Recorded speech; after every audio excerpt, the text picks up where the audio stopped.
Bonjour tout le monde, aujourd'hui j'ai décidé de partager avec vous tous mes meilleurs trucs pour venir camoufler non seulement nos cernes mais sans venir accentuer justement la texture. Aujourd'hui c'est ce que je vais voir avec vous, plein de trucs et techniques d'atteindre une application de cache-cernes le plus naturel possible. Donc, je vais commencer ça tout de suite. En fait, le premier truc que je pourrais vous donner pour ce qui est d'avoir la plus belle texture sur le contour de l'œil, c'est d'avoir une base, de venir préparer la peau avant même de penser à venir mettre du maquillage dessus. Donc, ce que je vous conseille, c'est d'appliquer une bonne crème pour les yeux, de venir hydrater, balancer le plus possible votre contour de l'œil. Mais dans le fond, comme vous voyez, c'est que j'ai vraiment tapoté du coin interne de mon œil et sur l'os de l'œil, je vais venir tapoter vers l'extérieur et on revient vers le milieu et on retapote vers l'extérieur. J'attendrai 5 à 10 minutes en fait avant de venir appliquer des soins par-dessus. Je vais vous parler par la suite de ce qui est de bien trouver votre cache-cerne. En commençant par les cache-cernes qui sont vraiment liquides. Il va être beaucoup plus fluide, donc beaucoup plus facile à estomper. On pourrait vraiment venir le travailler autant qu'on veut. Il va être vraiment imperceptible sur la peau. Mais à ce moment-là, il va y avoir un fini qui va être beaucoup plus naturel, qui va beaucoup plus être comme un voile. Par contre, ce serait super celui-là pour ce qui est des peaux sèches, parce que c'est celui qui va plus venir hydrater la peau. Et ça va être un résultat qui va être beaucoup plus naturel sans mettre justement l'emphase sur la texture. Donc à ce moment-là, pour ce qui est des peaux mixtes à grasse, j'aurais plus tendance à recommander des cache-cernes en crème. Qui sont un tout petit peu plus épais, c'est-à-dire que chez Maybelline, on a l'équivalent qui serait le Age Rewind, le Instant Age Rewind qui est déjà un favori de plusieurs. Quand même une texture qui est un petit peu plus épaisse. Donc non seulement il va moins avoir tendance à laisser l'huile passer au travers, donc il va aussi moins avoir tendance à venir creuser dans le contour de l'œil. Faut pas oublier que justement les cache-cernes liquides, oui, vont être beaucoup plus naturels, oui, vont moins mettre l'emphase sur la texture. Par contre, il va en falloir beaucoup plus justement pour avoir une couvrance qui est complète, tandis que ceux qui sont plus crémeux, il va en falloir beaucoup moins. Oui, ils vont prendre un peu plus de temps à estomper, mais ils vont avoir un fini qui va être beaucoup plus comme porcelaine, seconde peau. Par contre, c'est rare, surtout avec justement des cache-cernes comme le Fit Me, qu'avec seulement un cache-cerne de ton neutre, on réussisse vraiment à venir cacher les cernes. Peu importe le nombre de couches que vous voulez mettre pour venir le cacher, l'ombre réussit toujours à passer au travers. Donc c'est à ce moment-là que le color correcting vient jouer son rôle parce qu'il va venir corriger, justement, neutraliser les couleurs qui réussissent à passer au travers de n'importe quel produit que vous allez mettre par-dessus. Donc aujourd'hui, je vais vous montrer, je vais travailler avec le Perfect Corrector de chez Annabelle. Le plus important, c'est de vraiment venir cibler seulement la cerne. Donc vous voyez la ligne que je viens de créer, c'est vraiment cet espace-là en fait, où est-ce que moi j'ai ressenti le besoin de venir camoufler mon ombre. Donc on va toujours venir estomper des deux côtés, donc vers l'intérieur et par la suite vers l'extérieur. Avec n'importe quel type de produit, je vous en avais déjà parlé dans plusieurs de mes vidéos, mais j'en parlerai jamais assez, d'à quel point c'est important de venir en mettre une toute petite quantité à la fois, de regarder si on est satisfait avec le pigment et d'en rajouter par la suite. J'espère que vous pouvez voir la différence, à quel point le dessous de mon œil ici est vraiment uniforme, tandis qu'on voit clairement un peu de mauve ici, là. Donc à ce moment-là, on va se sentir beaucoup moins obligé de rajouter plusieurs couches de cache-cerne neutre. On va pouvoir en mettre une, juste pour dire qu'on voit pas vraiment de orange en dessous de mon œil. Puis ça va être fait, ça va être aussi simple que ça.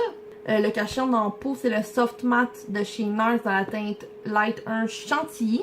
Donc, avec l'aide d'un bourron de pinceau, je vais prendre une toute petite quantité. Je vais venir le mettre sur le dos de ma main. Je vais venir le réchauffer un petit peu. Je vais venir le tapoter sur l'orange, ainsi en descendant, donc vraiment sur le coin de mon nez. Tant qu'à venir illuminer la cerne, si on ne vient pas illuminer le reste du dessous de l'œil, donc vraiment lifter cette partie-là du visage, donc le haut de la pommette, ça va paraître qu'on a une demi-lune vraiment de cache-cerne, mais c'est pas ce qu'on veut. Donc, je viens vraiment, comme je vous dis, l'appliquer partout sur le... Donc, en descendant, tout simplement sur le côté de mon nez, et avec le pinceau Précision Teint de chez Lise Wattier, je vais venir estomper ça en pressant dans la peau. Je commence vraiment par le bas. Je vais venir estomper ce cache-cerne-là dans ma joue, pour qu'il n'y ait vraiment pas de transition, qu'on voit pas de marque. Et tranquillement, je vais continuer à tapoter, toujours dans les deux sens. et je vais commencer à monter.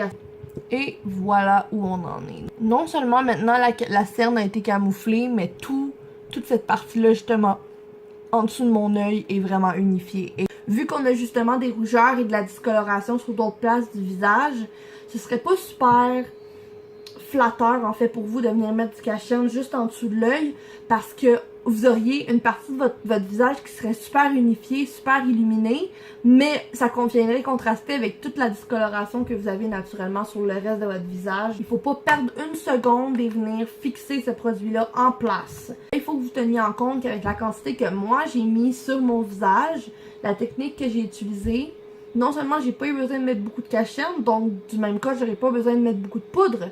Et je viens regarder en haut pour vraiment lisser le plus possible le contour de mon œil et je viens presser cette poudre-là encore une fois dans les deux sens. Si vous voulez le résultat le plus naturel, vous pouvez tout simplement prendre un pinceau à poudre, n'importe lequel. Moi j'aime bien avoir un gros comme ça, particulièrement pour les jours où est-ce que je fais justement que du cache-cerne, mettons, petit mascara, là. Je viens prendre le grand qui peut vraiment faire tout l'espace de mon œil et je viens tout simplement le rouler comme ça sur mon œil fermé pour enlever l'excédent, tout simplement. Et on aurait à ce moment-là notre résultat final. Si vous avez vraiment une soirée, une occasion qui est spéciale ou que c'est pas juste du cache-cerne que vous voulez avoir, mais que vous avez un look qui est full glam, mais que vous voulez quand même que votre cache-cerne soit sans faute et dure toute la journée, à ce moment-là, vous pourriez revenir encore avec un petit peu plus de poudre. On la laisserait reposer là pendant quelques minutes, pendant que vous faites vos sourcils, que vous faites votre mascara. Disons, une fois que cette poudre-là est reposée, on vient estomper ça. Donc, juste avant de terminer avec vous, je vais refaire le même processus en fait de l'autre œil et on se revoit tout de suite. Et voilà le résultat final. Donc, vous voyez vraiment sur les deux yeux l'effet que ça a pu avoir. Sincèrement, je trouve juste que j'ai de l'air un petit peu plus réveillée, un petit peu plus en vie.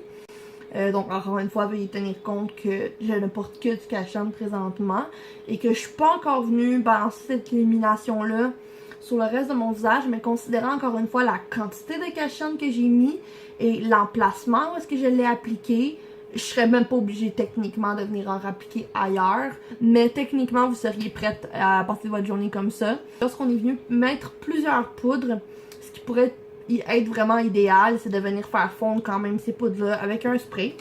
Donc un petit maquillage, une petite eau thermale ou sinon comme moi pour se garder mat au courant de la journée, la brume Cérozinc de chez La Roche-Posay. Donc je vais juste en mettre un tout petit peu, juste question d'améliorer encore un petit peu la texture. Donc aussi rapidement que ça. Donc une fois qu'on a fait ça, on est prêt à passer la journée et c'est tous les trucs que j'avais à vous donner pour aujourd'hui. Donc j'espère que j'ai pu vous apprendre une chose ou deux, que les trucs que je vous ai donnés ont pu être intéressants pour vous. Si vous avez aimé, likez cette vidéo-là, commentez, partagez, pourquoi pas. Abonnez-vous si mon contenu vous intéresse parce que j'ai l'intention d'en faire vraiment de plus en plus pour vous. Vous le savez évidemment qu'on va se revoir dans une nouvelle vidéo très bientôt, mais d'ici la prochaine fois, j'espère que vous allez passer une excellente soirée. Bye tout le monde!